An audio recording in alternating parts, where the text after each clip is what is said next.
త్రిశంకు స్వర్గంలో కోదండరాంను సీఎం రేవంత్ రెడ్డి ఇరికించారు. పదవి ఇవ్వాలని ఒత్తిడి వస్తుండటంతో ఇప్పటికే హైకోర్టులో విచారణలో ఉన్న నామినేటెడ్ కోటాలో కోదండరాంను ఎమ్మెల్సీగా నామినేట్ చేయడంపై అనుమానాలు వ్యక్తమవుతున్నాయి.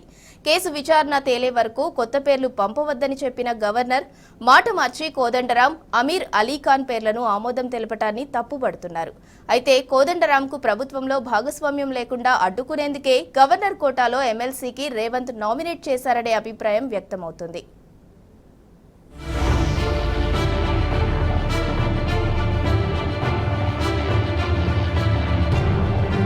సీఎం రేవంత్ రెడ్డి తెలివిగా ఆడిన రాజకీయ చదరంగంలో కోదండరాం త్రిశంకు స్వర్గంలో ఇరుక్కుపోయారు. పదవి ఇచ్చినట్టు ఉండాలి, కానీ అధికారంలో ఉండకూడదు అనే తరహాలో రేవంత్ వేసిన స్కెచ్ కు కోదండరాంకు పంచు పడింది. ఎన్నికలకు ముందు ఇచ్చిన హామీ మేరకు కోదండరాంకు ఎమ్మెల్సీ ఇవ్వాలని, మంత్రి పదవి అప్పగించాలని వివిధ వర్గాల నుంచి ప్రభుత్వంపై ఒత్తిడి వస్తున్నది. విద్యాశాఖ మంత్రి పదవి ఇస్తారంటూ ప్రచారం కూడా సాగుతున్నది. ఈ నేపథ్యంలో వీటన్నిటికీ సీఎం రేవంత్ ఒకే ఎత్తుతో చెక్ పెట్టారని రాజకీయ విశ్లేషకులు చెబుతున్నారు. గవర్నర్ కోటాలో ఎమ్మెల్సీ పదవుల భర్తీకి కేసీఆర్ ప్రభుత్వం నిరుడు ఆగస్టు 1న డాక్టర్ దాసోజు శ్రవణ్, కుర్రా సత్యనారాయణ పేర్లను ఖరారు చేసింది. ఆమోదం కోసం రాజ్భవన్ కు పంపగా గవర్నర్ దాదాపు 55 రోజులు నిర్ణయం తీసుకోలేదు. వారిద్దరి పేర్లను సెప్టెంబర్ 25న తిరస్కరించారు. వారిద్దరూ రాజకీయ నేపథ్యం ఉన్నవారనే కారణంతో తిరస్కరించినట్టు చెప్పారు. దీంతో వారు న్యాయస్థానాన్ని ఆశ్రయించారు. కోర్టులో తీర్పు వచ్చే వరకు గవర్నర్ కోట ఎమ్మెల్సీలు సాధ్యం కాదని ప్రతి ఒక్కరికి అర్థమైంది.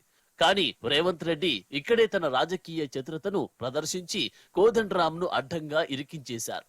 రాజకీయంగా ఎన్నికలకు ముందిచ్చిన మాట నిలబెట్టుకున్నట్టు చెప్పుకుంటూనే పదవిలోకి రాకుండా సాంకేతికంగా అడ్డుకున్నారు. గత నెల రోజుల్లో జరిగిన పరిణామాలను క్షుణ్ణంగా పరిశీలిస్తే ఈ విషయం స్పష్టమవుతుంది.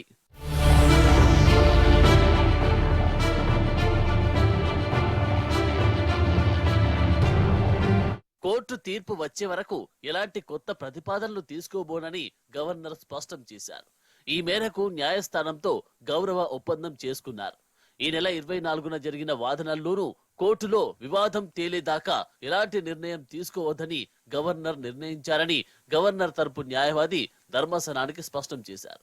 దీనిని బట్టి కోర్టు తీర్పు వచ్చే వరకు ఎమ్మెల్సీ పదవులు చేపట్టడం అసాధ్యమని అర్థమైపోయింది. ఒకవేళ ఎవరినైనా నియమించినా న్యాయ వివాదం తప్పదని తేలిపోయింది. కానీ కోదండరాంను ప్రభుత్వంలోకి తీసుకోవాలని వస్తున్న ఒత్తిడిలను తప్పించుకోవడానికి రేవంత్ చక్రం తిప్పారని విశ్లేషకులు స్పష్టం చేస్తున్నారు.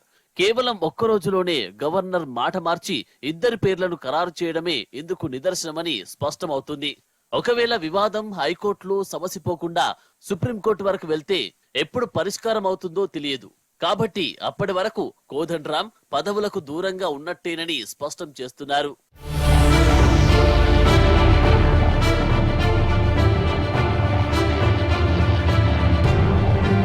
జనవరి 3న మంత్రి మండలి చేసిన సిఫారసులను గవర్నర్ తిరస్కరించడానికి వీలులేదని దాసోజు శ్రవణ్, కుర్రా సత్యనారాయణ హైకోర్టును ఆశ్రయించారు. జనవరి 5న పిటిషన్పై హైకోర్టు ప్రధాన న్యాయమూర్తి జస్టిస్ అలోక్ అరాధే, జస్టిస్ సూర్యపల్లి నందనతో కూడిన ధర్మాసనం విచారణ చేపట్టింది. తదుపరి విచారణను 24కు వాయిదా వేసింది. జనవరి 17న హైకోర్టులో పిటిషన్ పెండింగ్ లో ఉన్నందువల్ల తీర్పు వచ్చే వరకు గవర్నర్ కోట, ఎమ్మెల్సీల నియామకం చేపట్టబోమని రాజ్భవన్, హైకోర్టు మధ్య గౌరవ ఒప్పందం కుదిరింది. కాబట్టి ఎలాంటి కొత్త ప్రతిపాదనలు స్వీకరించవద్దని గవర్నర్ నిర్ణయించారని రాజ్భవన్ ఒక ప్రకటన విడుదల చేశారు. జనవరి 24న పిటిషన్పై సమగ్ర విచారణ చేపడతామని ధర్మాసనం స్పష్టం చేసింది. తదుపరి విచారణను ధర్మాసనం ఫిబ్రవరి 8కి వాయిదా వేసింది. జనవరి 25న గవర్నర్ కోట ఎమ్మెల్సీలుగా కోదండరాం, అమీర్ ఖాన్ పేర్లకు గవర్నర్ ఆమోద ముద్ర వేశారు. 27న ఉత్తర్వులు వెలువడ్డాయి.